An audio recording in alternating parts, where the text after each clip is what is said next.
Hello everyone, welcome back to this channel. Today I'm going to walk you through how to switch accounts linked with Google or Facebook on Iqiyi. Now, let's say you want to switch the account you linked with Google. Well, the first thing you need to do is sign out of your current account on Iqiyi, then switch account.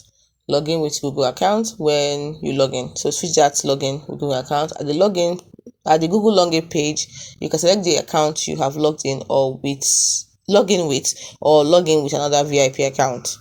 So to switch it, I repeat, you have to sign up for the current account on Iqiyi, then click on switch account. Then at the Google login page, you can select the account you have logged in with or log in with another VIP account.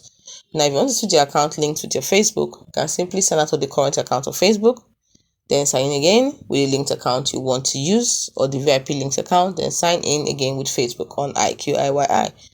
Now, if there's no Iqiyi account that can be found in your Google or Facebook account, or if you're unable to confirm the account that you have connected to, but the account has connected to an email address or has a password or has had a password, try logging in with your email address and your password instead.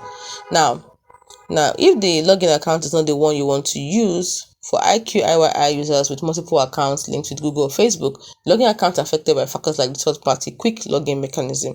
The second choice, which is under the control of Iqiyi, so you have to go to the third-party apps. Hope you found this video helpful.